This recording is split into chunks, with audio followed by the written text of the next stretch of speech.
اور ایک شخص جو بالکل بوجھ نہیں اٹھایا ہوا ہو اور ایک بہت بوجھ کے ساتھ ہو، تو دونوں میں کس طرح کا جو ہے فرق نظر آئے گا کہ جو بوجھ تلے دبا ہوا ہے وہ بہت دیر میں وہاں پہنچے گا، اور جس کے پاس کوئی بوجھ نہیں تھا وہ بہت وقت سے پہلے پہنچ جائے گا۔ تو اب اس مثال سے سمجھیے کہ رمضان کا مہینہ جو ہے یہ کیا ہے؟ شدت کا مہینہ، یعنی گرمی کا مہینہ۔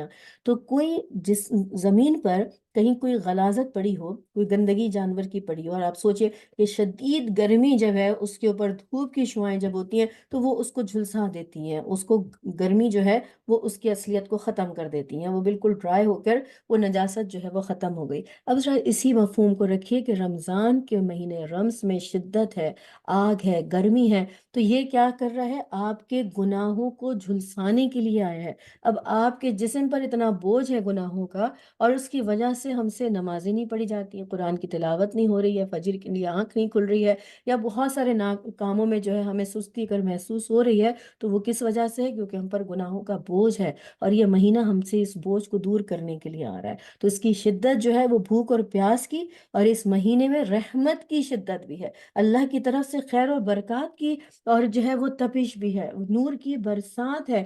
یہ کیا کر رہا ہے؟ آپ کے گناہوں کو جھلسا دینے کے لیے آیا ہے، تو یہ جھلسا دینے والا۔ تو یہ مہینہ آپ اب اس مہینے سے فائدہ اٹھا کر اپنے آپ کو ایسا کروا لیجئے، یہ اللہ تعالیٰ نے موقع دیا ہے کہ ایسے گناہوں سے پاک اور صاف ہو جاؤ، جیسے کہ ابھی دنیا میں انسان جب آتا ہے تو اس وقت اپنی ماں کے پیٹ سے جب آیا تو کیسا تھا؟ اس نے کوئی گناہ نہیں کیا تھا۔ تو آپ صلی اللہ علیہ وسلم نے اس مہینے کی بڑی برکتیں جو ہیں وہ بیان فرمائی ہیں، تو اس میں عمرے میں حج کا ثواب حاصل ہو جاتا ہے، اور روزہ اور قرآن۔ اب اگر ہم اس طرف چلتے ہیں کہ ان دونوں میں مشترک باتوں کے اندر ایک اور مشترک اور خصوصیت جو تھی وہ کیا تھی کہ شفاعت ہے نا۔ اس سے پہلے ہم نے سلائیڈ دیکھی کہ روزہ اور قرآن جو ہے اس دونوں میں مشترک خصوصیت میں یہ شفاعت ہے۔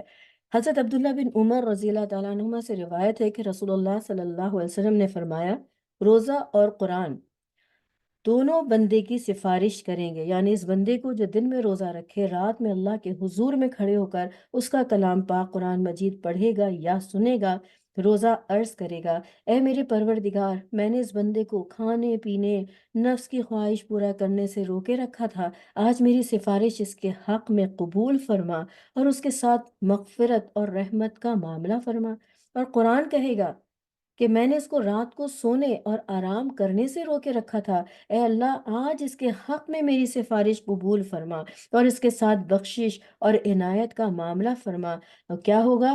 روزہ اور قرآن دونوں کی سفارش اس بندے کے حق میں قبول فرمائی جائے گی، اور اس کے لیے جنت اور مغفرت کا فیصلہ فرما دیا جائے گا۔ اور پھر دیکھیے کہ دونوں جو ہے سفارش کرنے والے ہوں گے۔ تو اگر ہم نے قرآن کا حق ادا نہ کیا، اور اگر خدا نخواستہ ہم نے رمضان کے روزے جو فرض تھے نہیں کیے، تو پھر یہ دونوں وہاں پر اپنا حق بھی مانگنے کے لیے آئیں گے۔ اور قرآن سب سے زیادہ جھگڑالو ہے کہ وہ اللہ تعالیٰ سے جھگڑا کرے گا کہ سال میں 2 دفعہ قرآن ختم کرنا یہ قرآن کا حق تھا، اگر اس نے قرآن کا حق ادا نہیں کیا تو کیا ہوگا؟ وہ قرآن وہاں پر جھگڑالو ہو کر آئے گا۔ تو ہم کیا چاہتے ہیں کہ یہ ہمارے حق میں سفارش کرے یا ہمارے خلاف کرے؟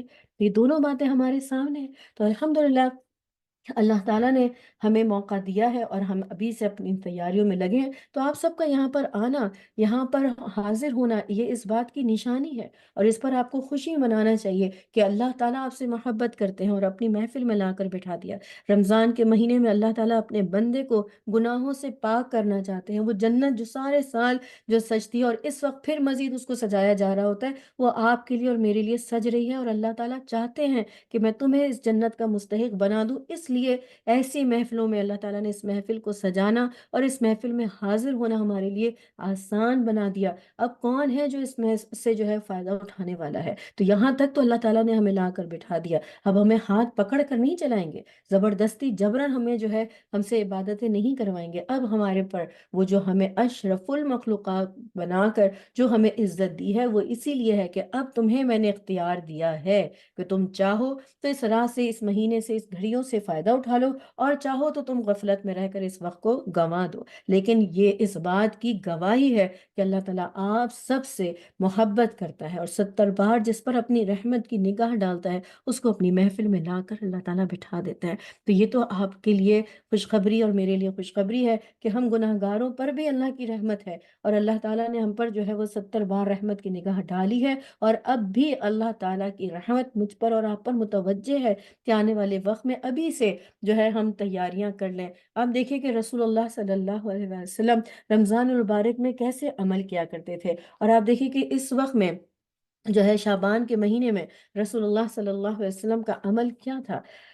حضرت عائشہ صدیقہ اور رضی اللہ تعالیٰ عنہ سے روایت ہے کہ رسول اللہ صلی اللہ علیہ وسلم کا دستور یعنی نفلی روزوں کے بارے میں یہ تھا کہ آپ کبھی کبھی مسلسل بلا ناغہ روزے رکھنا شروع کرتے، یہاں تک کہ ہمیں خیال ہوتا کہ آپ ناغہ ہی نہیں کریں گے، اور کبھی اس کے برعکس ایسا ہوتا کہ آپ صلی اللہ علیہ وسلم روزے نہ رکھتے اور مسلسل بغیر روزے کے دن گزارتے، یہاں تک کہ ہمیں خیال ہوتا کہ آپ بلا روزے کے ہی رہا کریں گے۔ اور فرماتی ہیں حضرت عائشہ صدیقہ اور رضی اللہ تعالیٰ عنہ، میں نے کبھی نہیں دیکھا کہ رسول اللہ صلی اللہ علیہ وسلم نے رمضان کے علاوہ کسی پورے مہینے کے روزے کسی میں رکھے ہوں، اور میں نے نہیں دیکھا کہ آپ صلی اللہ علیہ وسلم کسی مہینے میں شعبان سے زیادہ نفلی روزے رکھتے ہوں۔ اس حدیث کی بعض روایت میں یہ بھی ہے کہ آپ صلی اللہ علیہ وسلم شعبان کے تقریباً پورے ہی مہینے کے روزے رکھا کرتے تھے، بس آخری دن کے روزے جو ہے آپ صلی اللہ علیہ وسلم نے منع فرمائے تاکہ رمضان کی جو ہے وہ تیاری صحت تندرستی کے ساتھ جو ہے وہ کی جا سکے۔ تو الحمدللہ ابھی ہمارے پاس کچھ دن موجود ہیں، تو ہم اس سنت کو بھی زندہ کر لیں اور نفل کی جو ہے وہ تعداد جو ہے وہ بڑھا لیں، اور انشاءاللہ تعالیٰ نیتیں کر لیں کہ رمضان کے اس مہینے میں آنے سے پہلے جو ہے ہم نے کیا کرنا ہے، اس کی تیاری کے لیے اپنی جو ہے مصروفیت جو ہے اس کو کس طرح سے کم کر سکیں اور اپنے وقت کو فارغ کر سکیں، اور جو ہے زیادہ سے زیادہ جو ہے وہ اللہ کا قرب حاصل کریں۔ اب اس کی روزے کی قدر و قیمت کو ہم دیکھیں کہ انسان جو ہے اللہ تعالیٰ نے اس کو ایسا بنایا ہے کہ وہ فائدے کی طرف لپکتا ہے، تو اسی کی وجہ سے وہ نقصان بھی اٹھا رہا ہے کہ اس نے دنیا میں جو فائدہ دیکھ لیا کہ یہ چیز کا جو ہے فائدہ فوراً ملنے والا ہے، تو اس کے لیے ہم اپنی جان مال تن من دھن اور اپنے گھر کو چھوڑ کر اور ہجرت کر کے کہیں سے کہیں بھی جانے کو تیار ہو جاتے ہیں۔ تو اس بنیاد کے اوپر اب میں آپ کے سامنے روزے کی قدر و قیمت اور اس کی جو ہے وہ اجر اور جزا رکھتی ہوں، تاکہ خواہش ہمارے اندر پیدا ہو سکے کہ ہم زیادہ سے زیادہ اس کا فائدہ اٹھائیں۔ حضرت ابو ہریرہ رضی اللہ تعالیٰ عنہ کہتے ہیں کہ رسول اللہ صلی اللہ علیہ وسلم نے فرمایا، اللہ عز و جل فرماتا ہے کہ ابن آدم کا ہر عمل اس کے لیے ہے سوائے روزے کے، روزہ میرے لیے ہے اور میں ہی اس کی جزا دوں گا، اور روزہ آگ سے ڈھال ہے، لہٰذا جس روز تم میں سے کسی کا روزہ ہو اس روز وہ فحش گوئی نہ کرے، بےہودہ کلامی نہ کرے، اور اگر کوئی دوسرا اس سے گالی گلوچ کرے تو روزے دار کو صرف اتنا کہنا چاہیے، میں روزے دار ہوں۔ اس ذات کی قسم جس کے ہاتھ میں محمد صلی اللہ علیہ وسلم کی جان ہے، روزے دار کے منہ کی خوشبو قیامت کے دن اللہ تعالیٰ کو مشک کی خوشبو سے بھی زیادہ پسندیدہ ہوگی۔ روزے دار کے لیے دو خوشیاں جن سے وہ فرحت حاصل کرے گا، اولاً جب وہ روزہ افطار کرتا ہے تو خوش ہوتا ہے، اور دوسری جب وہ اپنے رب سے ملے گا اور روزے کے بدلے میں اپنے رب سے جو ہے وہ انعام جو ہے وہ پائے گا، یعنی اس وقت وہ خوش ہو جائے گا۔ اب دیکھیں کہ حضرت جابر رضی اللہ عنہ سے روایت ہے کہ رسول اللہ صلی اللہ علیہ وسلم نے فرمایا، اللہ تعالیٰ ہر روز افطار کے وقت لوگوں کو جہنم سے آزاد کرتے ہیں، تو کیا اللہ رب العالمین چاہتے ہیں کہ میں اپنے بندے کو جہنم میں ڈالوں؟ اتنے مواقع جو ہیں وہ ہمیں حاصل ہو جائیں کہ جنت میں جانے کے اور گناہوں کو دھلوانے کے، اور اس کے باوجود بھی جو شخص جہنم میں کیا وہ کتنا بدبخت ہوگا، کتنا بدبخت ہوگا کہ اتنے مواقع اس کو حاصل تھے۔ تو اس وقت کرنے کے کام کیا ہیں؟ ایمان اور احتساب کے ساتھ جو روزہ رکھنے کے لیے رسول اللہ صلی اللہ علیہ وسلم نے ہمیں عمل فرمایا، آپ نے فرمایا، حضرت ابو ہریرہ رضی اللہ تعالیٰ عنہ سے روایت ہے کہ رسول اللہ صلی اللہ علیہ وسلم نے فرمایا کہ جو لوگ رمضان کے روزے ایمان اور احتساب کے ساتھ رکھیں گے ان کے سب گزشتہ گناہ معاف کر دیے جائیں گے، اور ایسے ہی جو لوگ ایمان اور احتساب کے ساتھ رمضان کی راتوں میں تراویح یعنی نوافل تراویح اور تہجد پڑھیں گے ان کے بھی سب پچھلے گناہ معاف کر دیے جائیں گے۔ اسی طرح جو لوگ شب قدر میں ایمان اور احتساب کے ساتھ نوافل پڑھیں گے ان کے بھی سارے پہلے گناہ معاف کر دیے جائیں گے۔ تو کیا سمجھ میں آتا ہے؟ ایمان اور احتساب کیا سمجھ میں آ رہا ہے؟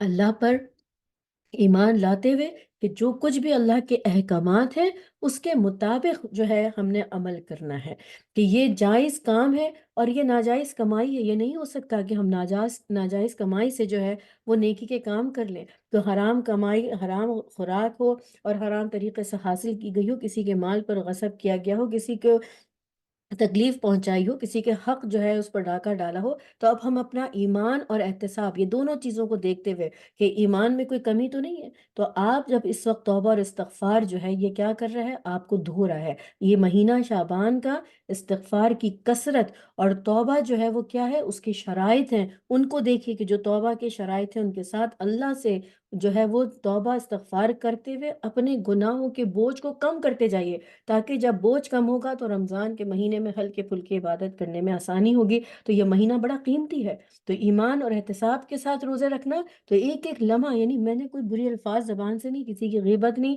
کوئی روزے کو فاسد کرنے والا عمل نہیں، ہر چیز کی، حتیٰ کہ بہت سارے مسائل ہمارے جو ہے وہ روزے اور سحری اور افطاری اور اس کے مسائل سامنے آتے ہیں، جس میں کہیں اگر شک اور شبہ بھی پڑ جائے تو ہم نے کیا کرنا ہے، ایمان اور احتساب کے ساتھ جب روزہ رکھنا ہے تو اس کا مطلب کہ اگر دو چیزیں سامنے، دو عمل ہیں، تو میں ایک چھوٹی سی مثال پیش کر دیتی ہوں، شاید آپ کو یہ بات سمجھ میں آ جائے، کہ جس وقت اذان ہو جاتی ہے تو ہم کہتے ہیں کھاتے رہو جب تک اذان ہو رہی ہے، تو آخری جو ہے وہ کلمات تک جو ہے آپ اذان کے جو ہے وہ کھا سکتے ہیں۔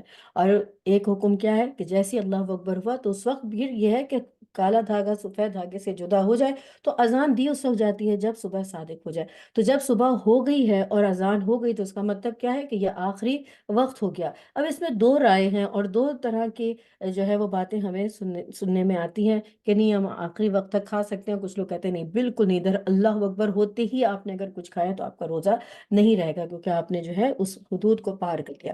اب میں یہاں پر کوئی فقہی مسائل کو ڈسکس نہیں کر رہی، میں ان دونوں باتوں میں سے آپ کو یہ کہہ رہی ہوں کہ ایمان اور احتساب کے ساتھ روزہ رکھنا ہے تو اپنے روزے کی حفاظت بھی کرنی ہے۔ تو اگر آپ نے اذان سے پہلے اپنا جو ہے سحری کو ختم کر لیا تو اس میں کوئی اختلاف ہے، اس میں کوئی شک ہے، اس میں روزہ خراب ہونے کی کوئی بھی کسی نے آپ سے بات کہی نہیں کہی، تو کیوں ہم آخری وقت تک جاتے ہیں، کیوں ہم ڈاؤٹ میں پڑتے ہیں، کیوں ہم جو ہے اپنے روزے کو شک میں ڈالتے ہیں؟ تو بہترین عمل کرنے کی کوشش کیجئے کہ ہم اذان سے پہلے اپنے سحری کو ختم کر لیں، تاکہ ہمارے روزے کے اندر کسی قسم کا بھی کوئی ڈاؤٹ نہ ہو۔ تو بہترین راستہ کیا ہے، جب شک کی کوئی بات آ جائے تو آپ صلی اللہ علیہ وسلم اس شک والی بات کو چھوڑ دیتے تھے۔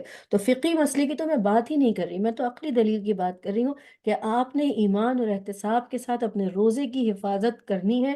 جب آپ کی جسم اس چیز کا عادی ہو جائے گا تو انشاءاللہ تعالیٰ آگے 11 مہینوں میں جو ہے آپ اللہ کے فرما بردار بن سکیں گے، اللہ کے بتائے ہوئے احکامات پر چلنا آپ کے لیے آسان ہو جائے گا، زندگیاں بدل گئیں۔ یہ دیکھی ہوئی اور یہ جو ہے حقیقت ہے کہ لوگوں نے دورہ قرآن کیا ہے اور رمضان اچھے طریقے سے گزارے ہیں تو زندگیوں میں انقلاب آ گیا، کیونکہ قرآن لائے ہی انقلاب ہے۔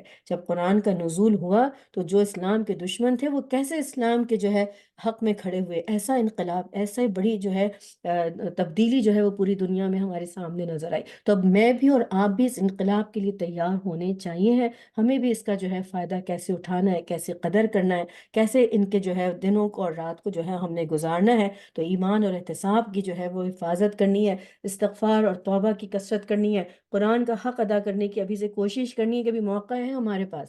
تو کیا ہے کہ قرآن کے حق قرآن کا ختم کرنا سال میں ہے، تو ابھی سے جو ہے دن میں دو سپارے پڑھ لیجئے کہ ابھی میرے پاس اتنا ٹائم ہے کہ اگر ایک قرآن رمضان سے پہلے اور ایک مہینہ قرآن جو ہے رمضان میں جو ہے وہ مکمل پڑھ لیا تو میں اس کا حق ادا کرنے والی ہو جاؤں گی۔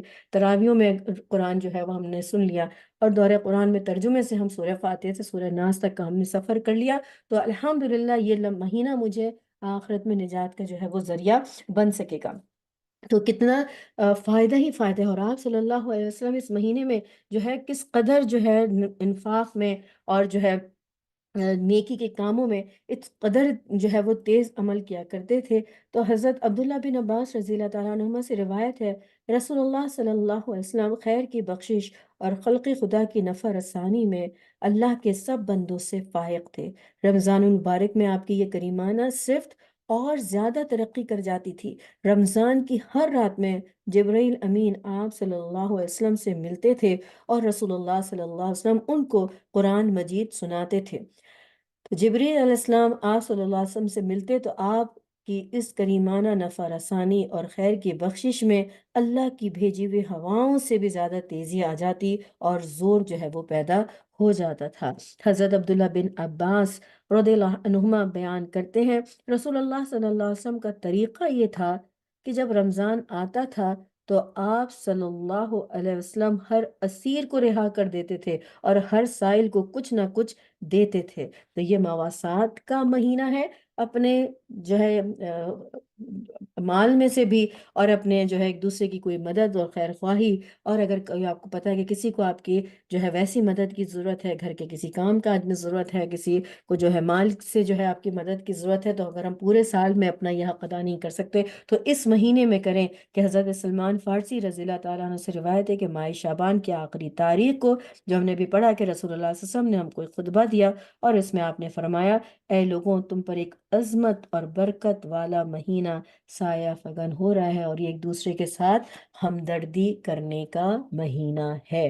تو الحمدللہ اللہ کی راہ میں دل کھول کر مال بھی خرچ کریے، جان بھی لگائیے، عبادت بھی کریے، اور ابھی سے تہجد میں اٹھنے کی عادت، اور نفل روزے رکھ رہے ہیں یا قضا رہ گئے ہیں تو اس کی تعداد کو مکمل کرنے کا موقع ہے، تو ابھی سے جب سحری کے لیے اٹھنا ہوگا اور روزے رکھنے کی عادت ہو جائے گی تو رمضان کے مہینے میں بہت اطمینان کے ساتھ جو ہے آپ کا پورا مہینہ جو ہے وہ عبادت میں جو ہے وہ گزرے گا۔ تو اللہ کے نبی صلی اللہ علیہ وسلم نے فطرے کی زکوٰۃ کو امت پر فرض کیا تاکہ وہ ان بیکار و بے حیائی کی باتوں سے جو روزے کے حالت میں روزے دار سے سرزد ہو جاتی ہیں کفارہ بنے، اور غریبوں اور مسکینوں کے کھانے کا انتظام ہو جائے۔ تو اب دیکھیں اس میں صدقہ فطر جو ہے اس کے مقصد اور حکمت بھی ہمیں پتہ چل گئی، اور بہت ساری باتیں ہیں جو آہستہ آہستہ انشاءاللہ تعالیٰ دورہ قرآن کے درمیان بھی ہم جو ہے وہ سیکھتے رہیں گے۔ تو یہ ایک بات پر جو ہے میں بات اپنے اس کو کنکلوڈ کرتی ہوں، پورے اہمیت اور فضیلت کو، رمضان کے آنے کی تیاریوں کو،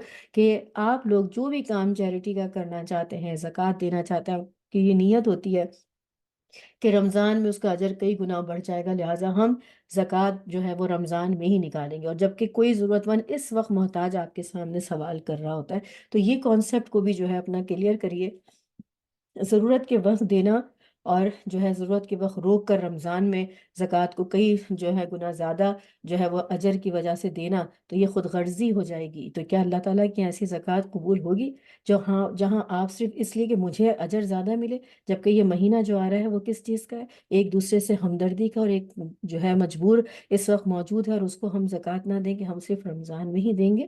تو یہ ساری چیزیں جو ہیں سمجھانے کا مقصد یہ ہے کہ اس وقت آپ کا مال جو ہے، اگر آپ جو ہے غریبوں کے لیے راشن کا انتظام کر دیں، اور دیکھیں کہ وہ ان کے گھروں میں بھر کے کھانا موجود ہو، اور وہ ہر روز آپ کے مال سے جو ہے روزہ افطار کر رہے ہوں، تو آپ اس بات سے خوش ہو جائیے کہ رسول اللہ صلی اللہ علیہ وسلم کا ساتھ اور حوض کوثر پر آپ کو جو ہے وہاں پر ساتھ نصیب ہو رہا ہے، اور آپ کو اتنی بہترین جو ہے اس کے اجر کے جو ہے صلہ مل رہا ہے، تو کون نہیں چاہے گا کہ میرا مال اللہ کی راہ میں لگے؟ تو بہتر ہے کہ وقت سے پہلے اپنے مال کو لگا لیجئے تاکہ پورے رمضان آپ دعاؤں کے مستحق بن سکیں۔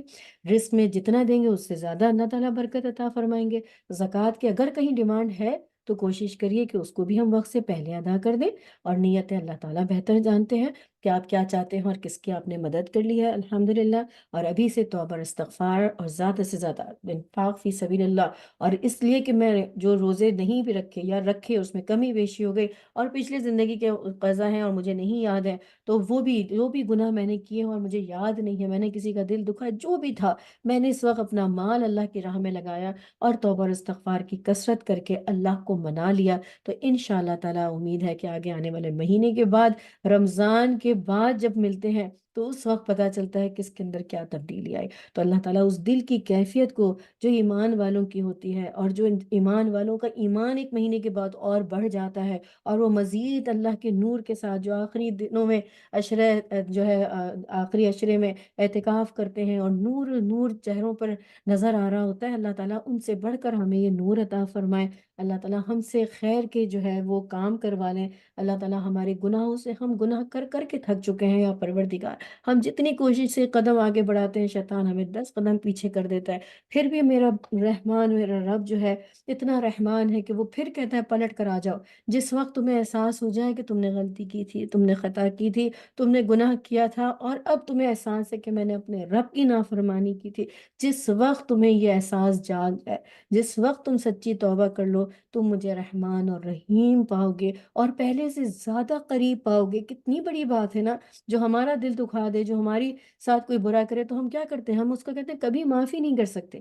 اور میرا رب کتنا رحمان ہے کہ تم جتنی بھی نافرمانی کر آ جاؤ، کتنے بھی سمندر کے جھاگ کے برابر گناہ لے کر آ جاؤ، اور جس وقت سچی توبہ کرو گے. تو بخاری شریف میں بھی اور حدیث مبارکہ اگر آپ لوگوں نے پڑھی ہو کہ وہ ایک بندے کی جو مثال بیان کی، اس کا جو اونٹ کھو گیا اور وہ بھوکا پیاسا اور موت اس کے قریب تھی، اور اچانک وہ اونٹ کے ملنے سے جو اس کو خوشی ہوتی ہے، تو اللہ رب العالمین اپنے بندے کی توبہ سے ایک مثال سے بیان کیا کہ اللہ تعالیٰ اس طرح جو ہے اپنے بندے کی توبہ سے خوش ہوتا ہے. تو اللہ تعالیٰ مجھے بھی اور آپ کو بھی سچی توبہ کی توفیق عطا فرمائے، اپنے گناہوں پر نادم ہونے کی توفیق عطا فرمائے، اپنی کمزوری کا احساس ہوتے ہوئے اپنے آپ کو اللہ کے سپرد کرنے کی اللہ ہمیں توفیق عطا فرمائے. بار بار ہمیں رمضان المبارک کی رحمتیں اور برکتیں سمیٹنے والا بنائے. اللہ رب العالمین ہمیں اپنے گھر والوں کے لیے، اپنے خاندان والوں کے لیے، اپنے دوست احباب کے لیے، اپنی سوسائٹی کے لیے، اور اپنے معاشرے کے جہاں کا ہم فرد ہیں اس کے لیے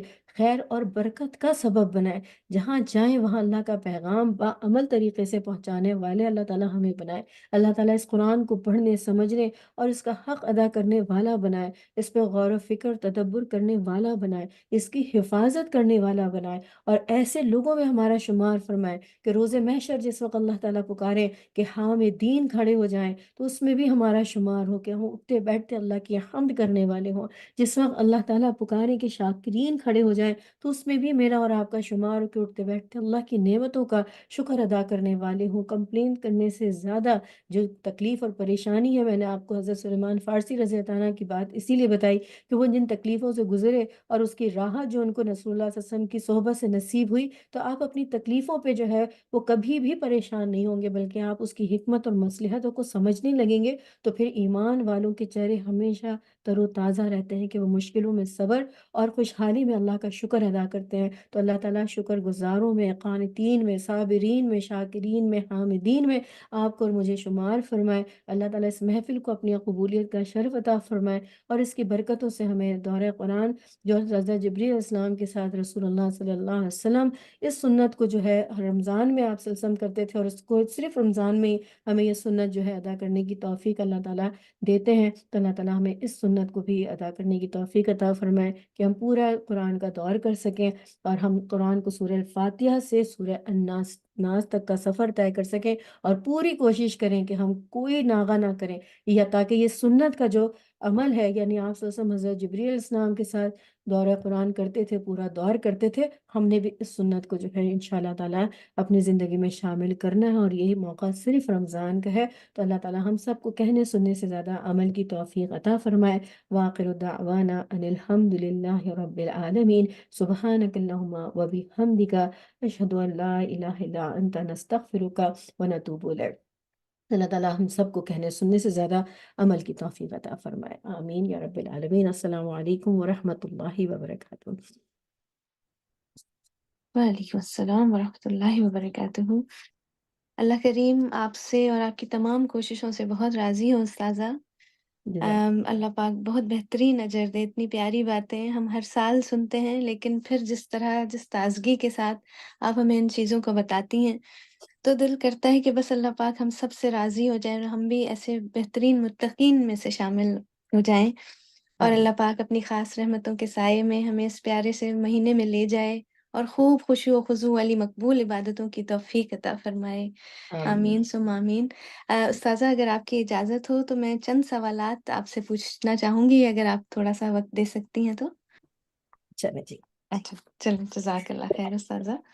تو ہیں تو بڑے جنرل سے سوالات استاذہ، لیکن بس تھوڑا سا یہ کہ ایک نئی ریفریش آنسرس کے ساتھ ہمیں جب بات پتہ چلتی ہے تو بہت سارے لوگوں کی کنفیوژنس جو ہیں وہ دور ہو جاتی ہیں. تو میرا پہلا سوال یہ ہے کہ کیا روزے کی حالت میں کبھی کبھی ہمیں کھانا چکھنا پڑ جاتا ہے، تو کیا ایسا کیا جا سکتا ہے؟ ہاں، روزے کی حالت میں دیکھیں، میں آپ لوگوں کو جو ہے فتوے بھی بتا سکتی ہوں، اور جنرل بات آپ لوگوں کی اپنی عقل کے مطابق بھی کہ جو زیادہ سمجھ میں آ سکے. تو اس کو دیکھیے کہ چکھنا ضروری ہے. پہلی چیز تو یہ ہے کہ اگر آپ روزانہ کھانا بنا رہے ہیں اور آپ چکھ چکھ کر جو ہے اس کو دیکھنا چاہ رہے ہیں، تو اس سے کیا فائدہ اور کیا نقصان ہوگا کہ چکھنے سے جو ہے وہ اگر حلق میں اس کا ٹیسٹ اتر گیا تو آپ کا روزہ فاسد ہوگا نا. تو لہٰذا ضرورت نہیں ہے بلا ضرورت کسی چیز کو چکھنا یا چبا کر چیک کرنا دیکھنا، اس سے روزہ مکروہ ہوتا ہے، ضرور نہیں کرنا چاہیے. لیکن اگر ایک بہت بڑی دعوت ہو رہی ہے گھر کے اندر اور بہت زیادہ لوگوں سے معاملات ہیں، یا خدا نخواستہ گھر کے اندر شوہر سے اگر ایسا مسئلہ ہے کہ اگر اس میں کھانے میں کوئی کمی بیشی اور وہ اس کو غصہ آ سکتا ہے، تو یہ ضروری اور عذر بن جاتا ہے نا. تو صرف چکھ کر تھوک دینا وہ کنڈیشنز صحیح. کے اوپر ہے. ٹھیک ہے، تو چک کے اور آپ نے اگر تھوک دیا تو ٹھیک ہے. لیکن اب بچہ ہے، اس کو کھانا کھلانا ہے، اور آپ نے وہ گود کا بچہ ہے، اب آپ اس کو اگر ایسے بغیر اس کو وہ دیکھے ہوئے کہ آپ اس کو کھلا رہی ہیں، گرم ہے ٹھنڈا ہے کچھ بھی، جیسے بہت ضرورت ہے تو کیا جا سکتا ہے، بغیر ضرورت کے کرنا روزے کو فاسد کر دیتا ہے. تو اب یہ فیصلہ کون کرے گا؟ فقہ کا مطلب کیا ہے؟ سمجھ بوجھ. اب اپنے حالات کے پیش نظر آپ کریں گے کہ اس کو کر سکتے ہیں یا نہیں کر سکتے. تو میں نے ابھی آپ سے کہا ایمان اور احتساب کے ساتھ روزہ رکھنا، تو احتسابی کیفیت کیا ہوگی؟ خوف ہے نا، تو لہٰذا بلا ضرورت نہ کیا جائے. ٹھیک ٹھیک، بہت بہتر، جزاک اللہ. استاذہ ایک اور سوال پوچھنا چاہوں گی کہ وہ کون سی چیزیں ہیں جن سے روزے کو نقصان نہیں پہنچتا؟ اچھا صحیح ہے. بہت ساری چیزیں ہم نے خود ساختہ بنا لی ہیں، اور ہم سوچتے ہیں کہ یہ بھی کر لیں گے تو روزہ ٹوٹ جائے گا. اور مطلب جب ہم نے کہا نا ایمان اور احتساب کی حالت، تو کچھ زیادہ ہی احتساب ہو جاتا ہے. تو یہ سوال بھی اچھا کیا آپ نے. لوگ سمجھتے ہیں کہ مہندی کر لگے، میرے ذہن میں سوال یہی بات آئی. اکثر لوگ پوچھتے ہیں کہ ہم مہندی لگا سکتے ہیں، تو جو ہے اس سے سر میں جو ہے وہ ٹھنڈک مل رہی ہوتی ہے، تو شاید اس سے بھی جو ہے روزہ جو ہے خراب ہو جاتا ہے. ایسا کچھ نہیں ہے. آپ جیسے انجیکشن کرونا کے زمانے میں لوگوں کا تھا کہ ہم انجیکشن جو ہے وہ لگوا سکتے ہیں، اس سے روزہ فاسد تو نہیں ہو جاتا. تو ہاں، یہ سارے عمل، جیسے اب آپ نے بال کٹوایا، ڈرپ لگوائی، انجیکشن لگوایا، یہ سب چیزوں سے جو ہے روزہ فاسد نہیں ہوتا، مہندی لگانے سے بھی نہیں ہوتا. لیکن یہ چیز دیکھیے کہ کوئی بھی اس کا رولنگ یہ ہے کہ جو چیز آپ کے حلق سے نیچے اتر کے آپ کے پیٹ تک داخل ہو سکتی ہے نا، تو معدے میں چلی جائے اور آپ کے دماغ پر جس کے کوئی چیز کا اثر ہو، تو جیسے بھاپ لینا ہے، وکس جو آپ نے ناک میں لگا لی، سونگ لیا، تو وہ دماغ تک اس کی جو ہے وہ خوشبو اور چیز پہنچ رہی ہے، تو انہیلر وغیرہ یہ سب روزے کو جو ہے وہ فاسد کر دیتا ہے. تو یہ آپ نہیں کر سکتے. باقی آپ نے انجیکشن لگایا تو وہ آپ کے مسلس میں اور وینس میں جاتا ہے، وہ معدے میں نہیں جا رہا. ہاں، اس کے اندر دوسری چیز یہ ہے کہ اگر آپ جو ہے وہ طاقت کا انجیکشن یا ڈرپ لگا رہے ہیں تاکہ آپ کی کمزوری جو ہے وہ ختم ہو جائے، تو وہ تو جائز نہیں ہے. لیکن دوسری ٹائپ کے جیسے ابھی کرونا کا تھا اور انجیکشن کی ڈیٹ آ گئی، ویکسین کی ڈیٹ آ گئی، تو آپ لگوا سکتے ہیں، تو اس سے روزہ نہیں ٹوٹتا. صحیح، بہت بہتر، جزاک اللہ. اچھا استاذہ، ایک اور سوال کہ مسافر کے لیے روزے کا کیا حکم ہے، اگر آپ اس پر تھوڑی سی روشنی ڈالیں تو.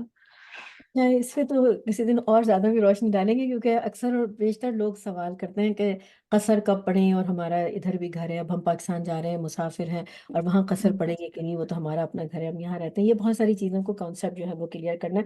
مسافر کے لیے جو ہے پہلی چیز تو یہ کہ سفر جو ہے وہ شریعت نے کتنی مسافت کو طے کرنے کے لیے کہا ہے. تو 48 یعنی مائل اور 78 کلومیٹر، یہ جب آپ سفر کرتے ہیں تو یہ شرعی سفر جو ہے اس کے اندر داخل ہو جاتا ہے کہ آپ نے اتنا سفر طے کیا.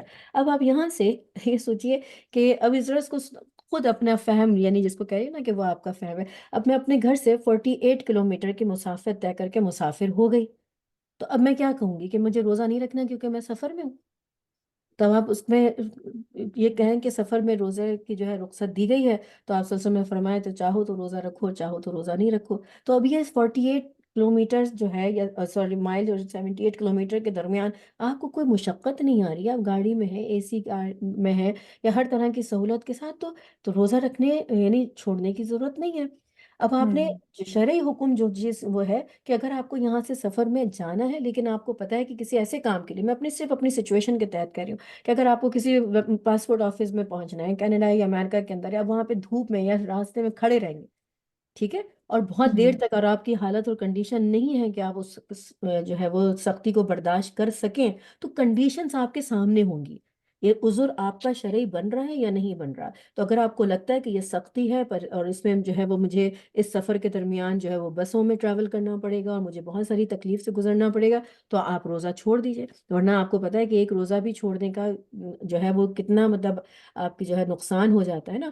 دوسری چیز یہ ہے کہ اگر آپ نے سفر کیا، اب آپ یہاں سے دوسرے ملک میں کہیں سفر طے کر کے جا رہے ہیں، ٹھیک ہے، اب میں نے سحری کھائی اور میں ایئرپورٹ کے لیے نکل گئی، تو پھر آپ روزہ چھوڑ دیجئے، کیونکہ اب آپ کا پورا دن روزے میں گزر رہا ہے نا، چاہے کہیں پہ بھی سفر میں جا رہے ہیں.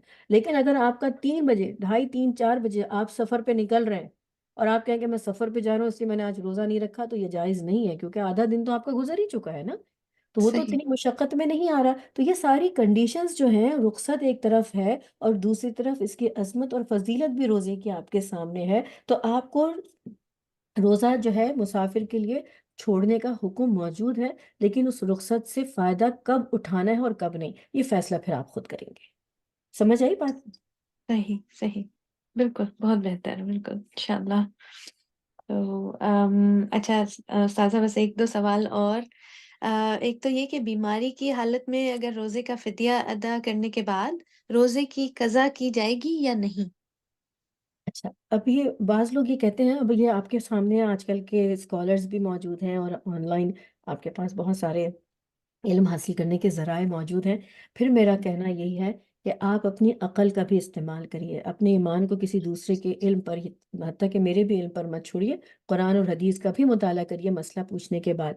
تو اب اس میں جو ہے فقہی مسائل ہیں، اس میں مختلف فقہ کے، یعنی امام ابو حنیفہ رحمہ اللہ کا قول کیا ہے، امام شافعی رحمہ اللہ کا، امام احمد بن حنبل رحمۃ اللہ علیہ، اس طرح آپ کو جو ہے مختلف اقوال ملیں گے. تو آپ جس مسلک کو بھی فالو کرتے ہیں، تو سب سے پہلی چیز یہ کہ آپ اپنے مسلک کے علماء سے اس سوال کا جواب حاصل کریے، ٹھیک ہے.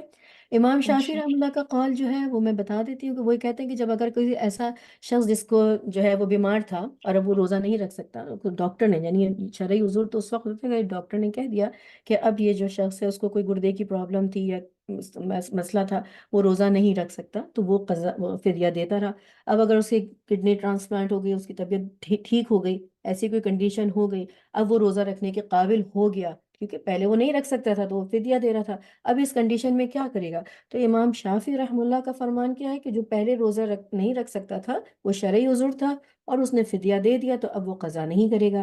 لیکن امام ابو حنیفہ رحمہ اللہ فرماتے ہیں کہ اگر وہ اس قابل ہو گیا ہے کہ اب وہ روزہ رکھ سکتا ہے اور اس کی صحت اس چیز کی اجازت دیتی ہے اور وہ پہلے فدیہ دے بھی چکا ہے، تو اب وہ اپنی قضا بھی لوٹائے گا. سمجھ آ گئی بات آپ کو؟ صحیح، بالکل بالکل، انشاءاللہ. الحمدللہ. استاذہ، ایک اور سوال یہ کہ تراویح کے حوالے سے عورتوں کے لیے کیا احکامات ہیں، اس کے لیے آپ کچھ بتائیں گے، تراویح کے بتانا بارے چاہیں میں گے؟ جی. تراویح دیکھیں، مرد اور عورتوں کا کوئی حکم الگ نہیں ہے، تراویح تو سب کے لیے ایک ہی ہے، یعنی سنت ہم، موقدہ ہے. لیکن ہم، فرق جو آ جاتا ہے وہ جماعت کے اعتبار سے آتا ہے. تو عورتوں کے لیے جماعت سنت موقدہ نہیں ہے کہ ان کو لازم ہی جانا ہے اور نماز جماعت سے اٹینڈ کرنا ہے. اب اس کے ہم، لیے بھی آپ مسائل پوچھتے ہیں، فتوے لیتے ہیں، تو آپ کو اور ہمارے مطلب آپ کو ملے گا کہ حالات جیسے ہیں اس کے تحت عورتوں کو گھر سے نکلنے کی بالکل بھی اجازت نہیں دی جاتی کہ وہ مسجدوں میں جائیں، ٹھیک ہے. عام طور پر مسجدوں میں عورتوں کو جانے کی اجازت نہیں ہے، کہ وہ جماعت ان کے لیے فرض نہیں ہے، مردوں کے لیے ہم، ہے، ٹھیک ہے. ہم، اب ہمیں جو روایت ملتی ہے کہ رسول اللہ صلی اللہ علیہ وسلم کے زمانے میں عورتیں مسجد جایا کرتی تھیں، تو لہٰذا ہمیں روکنے کا کوئی حق نہیں ہے. تو ٹھیک ہے، لیکن آپ کو روکنے والے جو ہے وہ آپ کے حق میں ہی روک رہے ہیں نا، کہ اگر حالات ہم، اچھے نہیں ہیں اور آپ ایسے حالات میں جائیں تو کسی فتنے کا شکار بھی ہو سکتی ہیں. رسول اللہ صلی اللہ علیہ وسلم کا زمانے اور آج کے زمانے کا فرق بھی آپ خود دیکھ لیجئے. تو فیصلے آپ اپنے عقل کے مطابق کر لیجئے، ٹھیک ہے. حکم ہے کہ اچھا. عورتوں کے لیے مسجد میں جانے کی ضرورت نہیں. کس چیز کی ہے؟ کہ آپ صلی اللہ علیہ وسلم نے فرمایا کہ گھر اور گھر کے ایسے کونے میں جہاں وہ بالکل اکیلے اور ایسا جگہ ہو، تو وہاں پر عورتیں جو ہے نماز پڑھیں تو وہ زیادہ افضل ہے، ٹھیک ہے. لیکن صحیح. کچھ جگہوں پر اب یہ حالات کے تحت، یعنی فقہی مسائل کے اندر اتنی ریلیکسیشنز ہوتی ہیں کہ وہ ماحول کے تحت جو ہے اس کے اندر تبدیلی آ جاتی ہے. اب یہ کہ اگر آپ یہاں جہاں پر آپ کو پتہ ہے کہ کمیونٹی ایک دوسرے سے نہیں ملتی اور عورتیں بالکل الگ ہو گئیں اور بالکل ہی کسی سے نہیں مل پائیں گی، تو مسجدیں یہاں پر کمیونٹی سینٹر کی نیت سے بنائی جاتی ہیں، وہ مسجد کی نیت سے نہیں ہے.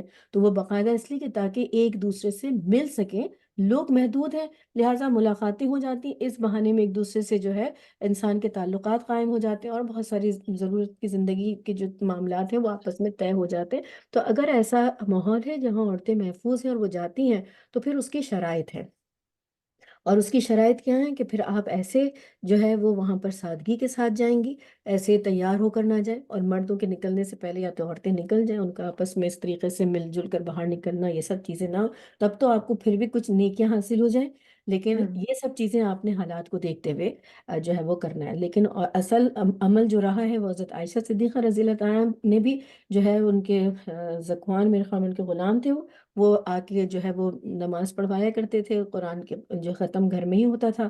اس کے بعد امام احمد بن حنبل میرے خیال میں ان کا بھی عمل اس پر یہ تھا کہ گھر کی خواتین کے لیے جو ہے وہ امام کا انتظام گھر میں کرتے تھے۔ اس کے لیے بھی کچھ شرائط ہیں، وہ یہ ہے کہ اگر مرد ہیں گھر میں کچھ موجود تو پھر وہ امامت کروا لیں، اگر وہ جو مرد نماز پڑھا رہا ہے اس کی محرم عورت عورتوں کے ساتھ موجود ہے تو پھر وہ آ کے گھر میں عورتوں کو نماز پڑھا دے۔ تو یہ کنڈیشنز کے اوپر ہے، ہم اس کو فکس نہیں کر ہوں سکتے کہ عورتیں یہ بالکل نہ نکلیں اور پتہ چلے یہاں پہ تو کوئی ہے ہی نہیں جو عورتوں کو نماز پڑھوائے، یا وہ دین سے بالکل ہی دور ہو جائیں۔ تو اپنی کنڈیشنز اور اپنے حالات اور ان سب کو دیکھتے ہوئے آپ جو ہے پھر اس کا جو ہے حساب کتاب کریے، اور پھر اپنے علماء سے اپنے علاقے کی جو جس ملک میں جس جگہ آپ رہ رہے ہیں اس کے حساب سے پھر جو ہے نا ان سے سوال جواب کر سکتے ہیں انشاءاللہ۔ صحیح صحیح، بالکل، جزاک اللہ خیر۔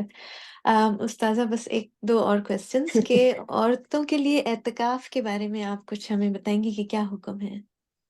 دیکھیے، اور مرد اور عورتوں کے لیے الگ حکم نہیں، اور اعتکاف تو سنت ہے جو آخری عشرے میں رکھا جاتا ہے، اور اگر نہ کریں تو وہ نفل ہے، تو دونوں طرح ہوں کا اعتکاف ہے۔ پھر وہی مسئلہ آ جاتا ہے کہ وہ جو ہے جنہوں نے کہا کہ نہیں اعتکاف صرف مسجدوں میں ہی ہوگا کیونکہ قرآن کا حکم یہ ہے، تو ایک مسلک ہے وہ جو یہ کہتا ہے کہ نہیں، اگر اعتکاف عورتوں نے کرنا ہے تو وہ مسجد ہی میں کیا جائے گا۔ اور احناف کا جو موقف ہے وہ کہتے ہیں عورتوں کے لیے تو مسجد کی بجائے گھر، اور گھر میں ان کا وہ جگہ جہاں وہ نماز پڑھتی ہیں ان کے لیے وہی جگہ مسجد ہے، تو وہ اسی جگہ پر جو ہے وہ معتکف رہیں گی، اور وہیں پر وہ جو ہے اعتکاف کریں گی۔ تو اعتکاف جس طرح مرد کرتے ہیں اسی طرح عورتیں بھی جو ہے وہ اعتکاف کریں گی، اس میں کوئی خاص رولنگ الگ نہیں ہے۔ مردوں کے لیے اگر ہم اب یہ سب سمجھ بوجھ کی بات میں آپ سے کہہ رہی ہوں کہ آپ دیکھیں کہ اس کے لیے سمجھ بوجھ یہ ہے کہ مردوں کا اگر گھر میں اعتکاف کریں گے تو نماز سے اور جمعے سے محروم ہو جائیں گے، تو ان کے لیے تو اعتکاف مسجد میں ہی ضروری ہے۔ اور باقی دلائل آپ خود ریسرچ کریے اور دیکھیے کہ جن کے پاس، جنہوں نے کہا عورتوں کے اعتکاف گھر میں ہوگا، ان کے پاس دلائل بھی ہے کہ رسول اللہ صلی اللہ علیہ وسلم نے جب ازواج المطہرات کے خیمے دیکھے تھے مسجد میں تو آپ نے ان کو ہٹا دیا تھا، اور اس سال آپ صلی اللہ علیہ وسلم نے اعتکاف بھی نہیں کیا تھا۔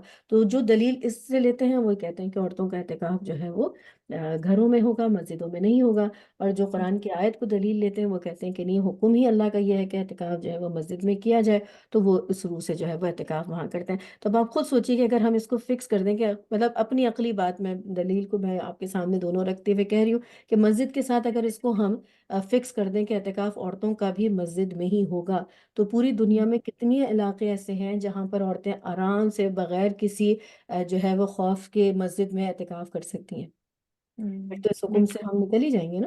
تو بے عورتوں شک، کی محفوظ جگہ گھر ہے، اور اعتکاف جو ہے وہ کریں اور اپنے گھر کے اندر کریں، اس میں پھر غیر ضروری کام حتیٰ کہ نہانے تک کی جو پابندیاں ہیں کہ ایسے ہی شوقیہ جیسے اب آپ کو دل چاہ رہا ہے نہا لیں فریش ہو جائیں، اس سے بھی اپنے آپ کو روکنا ہے، یعنی کم سے کم دنیاوی کام اور زیادہ سے زیادہ اللہ کی طرف رجوع کرنا ہے۔ اعتکاف کا مطلب کٹ کر بس صرف اللہ کے ہو جانا، تو اس کو اپنی شرائط کے انشاءاللہ۔ ساتھ پورا ادا کرے، اصل چیز یہ ہے۔ ٹھیک ٹھیک ٹھیک، جزاک اللہ خیر۔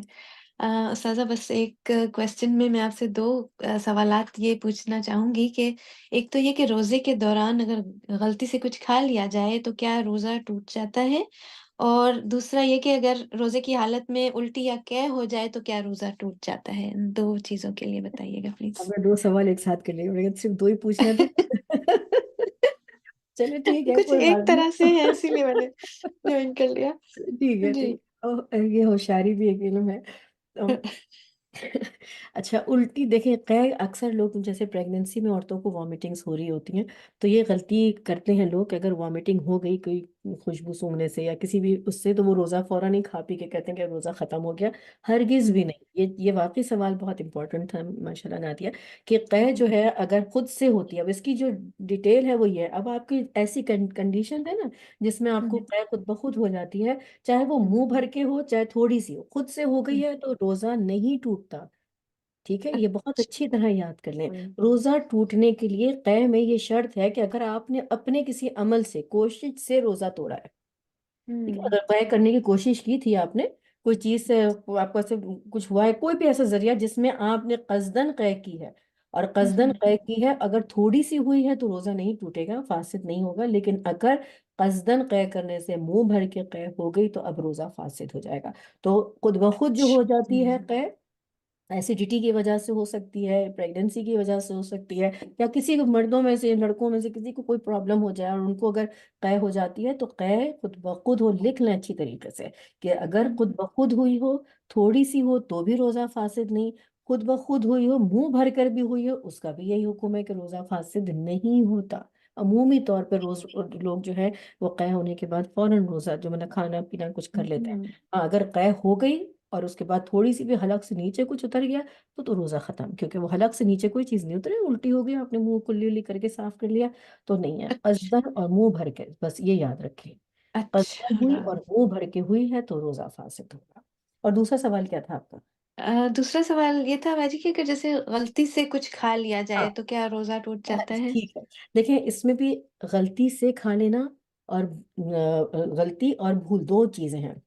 غلطی کیا ہے کہ میں نے میں نے وضو کرنے گئی اور وضو کرتے ہوئے، کلی کرتے ہوئے غلطی سے پانی حلق سے نیچے اتر گیا. مجھے یاد تھا نا کہ میرا روزہ ہے، ٹھیک ہے، نہاتے ہوئے بھی کوئی پانی اگر میرے ناک سے یا کسی چیز سے میرے حلق سے میں نیچے اتر گیا تو یہ روزہ کی حالت میں تھی اور غلطی سے پانی حلق سے نیچے اتر گیا، روزہ فاسد ہو گیا. گناہگار نہیں ہوگا بندہ، اس کو ریپیٹ اچھا. کرنا ہوگا. ٹھیک ہے، یہ بات ہو گئی. اچھا.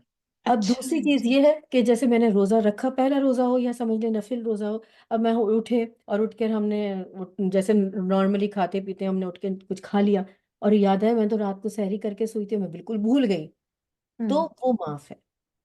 جس میں اچھا. آپ کو یاد نہیں رہا کہ آپ روزے کی حالت میں تھے اور آپ نے بھول کر کچھ کھا لیا، تو غلطی اور بھول کا فرق ہے. صحیح. ٹھیک ہے، صحیح. بھول کر کھا لینے سے روزہ فاسد نہیں ہوگا، اور غلطی سے کوئی چیز آپ کے حلق سے نیچے اتر گئی تو روزہ ختم، لیکن اس میں کفارہ نہیں ہے. اور اچھا. پیریڈس کے بعد کا تو مطلب اگر پیریڈس کا تو یہی ہے کہ جس وقت بھی آپ نے دیکھ لیا تو روزہ جو ہے وہ تو آپ کا نہیں رہا. تو بعض لوگ جی. یہ مطلب یہ اس کا سمپل سے ایک مسئلہ ہوتا تھا جو ہمارے ذہنوں میں بھی یہ باتیں ہوتی تھی کہ جب آپ فون دیکھتے ہیں اس وقت سے حیض جو ہے وہ شمار ہوتا ہے. تو عموماً یہ باتیں ذہن میں ہوا کرتی تھی کہ ہم تو مطلب بالکل لاسٹ مومنٹ پہ واش روم نہیں جائیں گے تاکہ پتہ ہی نہ چلے کہ کچھ ایسی سلسلہ تھا صحیح. سارے دن کا روزہ ضائع نہ ہو. بالکل. تو بالکل. تھوڑی سی یہ اچھا. ہوشیاریاں کیا کرتے تھے کہ ایسا اچھا. کریں گے. ٹھیک ہے، صحیح. لیکن صحیح. اگر اس کے لیے بھی حکم یہی ہے کہ اگر آپ جیسے مغرب مطلب روزہ کھولنے کے بعد آپ واش روم میں گئے اور آپ نے اگر اسپاٹنگ دیکھی اور آپ کو یہ محسوس ہو رہا ہے کہ نہیں یہ پہلے مطلب مجھے ہو چکی ہے نا، اسپاٹنگ پہلے سے ہو چکی ہے، بعد میں نہیں ہوئی ہے، اور آپ کو غالب گمان ہے کہ یہ پہلے ہو چکی ہے، تو یعنی روزہ پھر آپ اس کو ریپیٹ کر لیں. اچھا. یہ بہتر صحیح. طریقہ ہے کہ اس روزے کو آپ جو ہے اس کی قضا کر لیں. اور اگر 10 بجے 12 بجے جب بھی روزہ جو ہے وہ تو ختم ہو گیا، جب پیریڈس ہو گئے آپ کو پتہ چل گیا، لوگ کہتے ہیں کہ نہیں کھانا چاہیے سارا دن جو ہے، اگر آپ کو آدھا دن گزر گیا تو دیکھیں وہ بھی پھر عقل کی بات ہے. ٹھیک ہے، سمجھداری کی بات یہ ہے کہ احترام کتنا ہے نا. تو آپ اگر حاجی نہیں ہے لیکن حاجیوں جیسے چہرے بنا لیتے ہیں، قربانی میں آپ ناخن نہیں کاٹ رہے، بال نہیں کاٹ رہے، کہ آپ ان جیسے بن جائیں تو بھی اجر مل رہا ہے. ٹھیک ہے، صحیح. تو اس لیے کہا جاتا ہے کہ اگر بالکل صبح صبح روزہ آپ کا اگر ختم تو آپ کھا پی لیجیے سارا دن، کوئی مسئلہ، کوئی گناہ نہیں ہے، روزہ ہے ہی نہیں. جب آپ نے حیض شروع ہو گیا تو پھر روزہ رہا ہی نہیں، تو کوئی شرائط ہی نہیں رہے. لیکن اب آدھے دن تک آپ کا روزہ رہا ہے اور اب آدھے دن آپ کھا پی کے وہ کھا لیں، اس سے بہتر ہے کہ آپ اپنے آپ کو روزے دار کتنا رکھ لیجیے، اور امید ہے صحیح. کہ اس پر ہی آپ کو جو ہے اجر مل جائے گا. تو رولنگ تو یہ ہے کہ روزہ ختم ہو گیا، آپ نے کھایا پیا، کھا سکتے ہیں، کوئی گناہ گار نہیں ہوں گے کیونکہ روزہ تو رہا ہی نہیں. پھر صحیح. اجر کمانے کے لیے آپ اپنے جو ہے وہ کنڈیشنز کو اس کے ہاتھ پہ، اس لیے کہا جاتا ہے کہ اگر آپ روزہ ختم ہو گیا اور تھوڑا ہی ٹائم رہ گیا تو اس کو بھی روزے کی حالت میں گزار لیجیے. تو امید ہے کہ اللہ تعالیٰ اس پر آپ کو اجر جو ہے وہ عطا فرما دیں گے. انشاءاللہ. انشاءاللہ. چلیے ماشاء اللہ، جزاک اللہ خیر. استاذہ بس ایک اور سوال کہ ایک بڑی مشکل سی سچویشن ہو جاتی ہے کہ اگر پیریڈز ہو گئے ہیں اور شب قدر آ گئی ہے تو بڑی بے چینی اور پریشانی رہتی ہے کہ ہم نہ نماز پڑھ سک رہے ہیں، نہ قرآن پڑھ سک رہے ہیں، قرآن پاک کی تلاوت بھی نہیں کر سک رہے. تو اس حالت میں ہمیں کیا کرنا چاہیے شب قدر میں؟ یہ بڑی بہنوں کا سوال ہے، بہت سارے لوگوں کا۔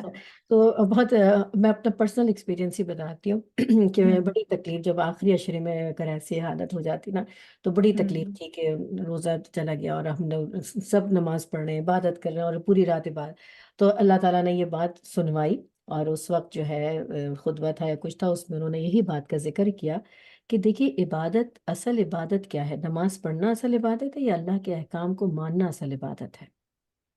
اللہ کے احکامات کو ماننا ہے نا۔ تو جب اللہ کا حکم آیا روزہ رکھو، ہم نے رکھا۔ اب حیض کی حالت میں اللہ کا حکم آیا کہ روزہ نہیں رکھو، اب ہمیں لاکھ کتنا دل چاہ رہا ہو کہ ہمیں روزہ رکھنا ہے، لیکن اللہ کا حکم آ گیا کہ اب تم نے روزہ نہیں رکھنا، تو اصل عبادت تو اس وقت دل کو مار کر، نفس کو کنٹرول کر کر، صبر کر کر ہم نے روزہ نہیں رکھا، تو اس میں ہی ہمارے لیے اجر ہے، اس میں ہمیں افسردہ نہیں ہونا ہے، بلکہ اصل عبادت یہی ہے کہ اللہ نے روک دیا، ہم رک گئے، جب اللہ نے حکم دیا کر لیا، ٹھیک ہے، ایک تو یہ چیز ہو گئی۔ اب دوسری چیز، اگر کیا نماز ہی عبادت ہے، قرآن کی تلاوت ہی عبادت ہے، آپ اس وقت توبہ استغفار ذکر اور یہ سب چیزیں نہیں کر سکتے؟ آپ جو ہے اگر روزے کی حالت میں نہیں ہے تو روزے داروں کی خدمت نہیں کر سکتے؟ بہت سارے اور دوسرے ذرائع تو عبادت کے موجود ہیں نا، ذکر اذکار موجود ہے، خدمت کے ذریعے سے آپ اللہ کا قرب حاصل کر سکتے ہیں۔ اور جو لوگ عبادت میں مشغول ہیں، اگر مسجد ہے، والنٹیئر ورک کر رہے ہیں، کچھ کر رہے ہیں، تو آپ ان لوگوں کو فارغ کر دیں گے، میں فارغ ہوں، میں یہ سارے کام کر سکتی ہوں، مجھے آپ ان دنوں میں یہ خدمت کا موقع دے دیجیے، اور بہت سارے ذرائع، اور کوئی کچھ بھی نہیں کر سکتا تو استغفار ہے، ذکر ہے، یہ ساری چیزیں تسبیحات ہیں، آپ ان سے پوری رات عبادت کرتے رہیے۔ اور اس سے بھی بہتر، سب سے بہتر کیا ہے؟ ترجمہ، تفسیر، اس کا مطالعہ کریے۔ اگر آپ تلاوت نہیں کر سکتے تو آپ تفسیر پر غور و فکر کریے، اور اس کو جو ہے تلاوت سے جو ہے اس کے ترجمے کو جو ہے پڑھیے، تو عبادت کے بہت سارے ذریعے ہیں انشاءاللہ تعالیٰ، ٹھیک ہے نا؟ بالکل بالکل، بے شک بے شک، شکریہ، بہت جزاک اللہ خیر باجی۔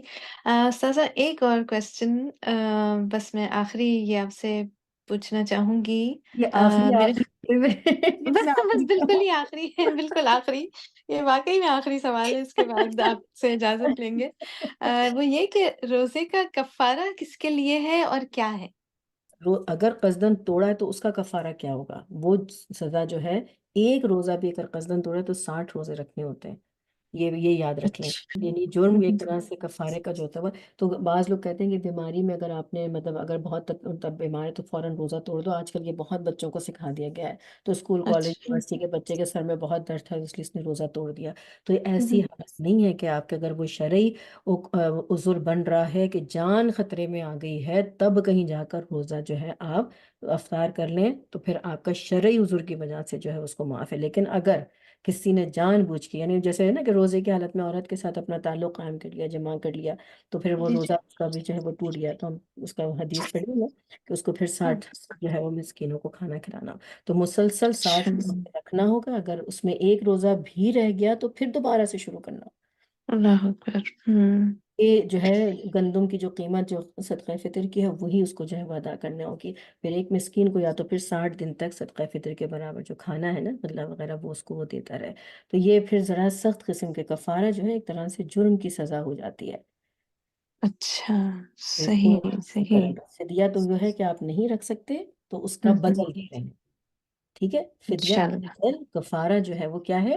یہ ایک طرح سے جرم کی سزا ہو جاتی ہے۔ تو کسی نے غلط، اب اس لیے بہت زیادہ جو ہے روزوں میں جو ہے نا اس چیز کا خیال رکھنا ہے کہ جتنا صبر ہو سکتا ہے تو انسان کوشش کرے کہ روزے کو مکمل کر لے، اور اگر خدا نہ خواستہ نہیں رکھ سکتا اور اس کو اجازت ملے کہ اب روزہ افطار کر لو تو ٹھیک ہے، ورنہ عام طور پہ لوگ روزہ رکھ کر اور پھر اب نہیں، اب مجھ سے نہیں چلا جا رہا، مجھ سے نہیں ہو رہا، میں نے کچھ کھا پی لیا، روزہ توڑ لیا، تو پھر آپ ذرا سوچئے مسلسل 60 روزے رکھنا کتنا بڑا جرم ہو جاتا ہے، ٹھیک ہے۔ بے شک بے اس شک۔ لیے میں نے آپ سے کہا کہ کھاتے ہوئے اگر نہاتے ہوئے یا کسی ایسی جگہ سے غلطی سے پانی حلق سے نیچے اتر گیا تو روزہ ٹوٹ گیا نا، تو بالکل، وہاں آپ کیا دے رہے ہیں؟ آپ صرف جو ہے روزے کی قضا کر رہے ہیں، اور رضاکت، آپ نے صحیح۔ کہا کہ ٹھیک ہے بھائی میں تو کہیں گھومنے پھرنے گئی اور وہاں بیٹھ کے کسی کے ساتھ چلی گئی، بعد میں روزہ پورا کر لیں گے، قصدن آپ نے اگر کھا لیا پھر آپ نے کیا کرنا ہے؟ 60 روزے رکھنا ہوں گے، 8 روز کرنا، نہیں رکھے صحیح تو وہ قضا صحیح، آپ کے اوپر ہوگی، ٹھیک ہے، تو یہ بس یاد رکھیں۔ ٹھیک ٹھیک، صحیح، بہت بہتر بہت بہتر، جزاک اللہ خیر۔ ماجد، بلکہ میں آپ کو بس کیا کیا دعائیں دوں، ماشاءاللہ ماشاءاللہ، آپ کی اس چھوٹے سے بیان سے اللہ پاک ہم سب کے دلوں میں خوب نور سے اس کو بھر دے اور ہمارے گھروں میں اور آپ کے گھروں میں اللہ پاک خوب رحمتوں اور برکتوں کا نزول فرمائے اور ہم سب سے راضی ہو. اور بہت بہت جزاک اللہ استاذہ. اور میرا امید ہے کہ میری ساری بہنوں کو بہت اس سے فائدہ ہوا ہوگا. ٹھیک ہے باجی، جزاک اللہ خیر. انشاءاللہ باجی کل سے ہمارا دورہ قرآن آپ کے ساتھ انشاءاللہ شروع ہو رہا ہے. اللہ پاک ہم سب کو توفیق دے، آپ کو ہمت طاقت دے، ہم آمین سب سے اور ہماری اولادوں سے راضی ہو. آمین آمین ثم ثم آمین. آمین. جزاک اللہ خیر. جزاک السلام علیکم ورحمۃ اللہ وبرکاتہ. سبحانک اللہم و بحمدک، نشہد ان لا الہ الا انت، نستغفرک و نتوب الیک.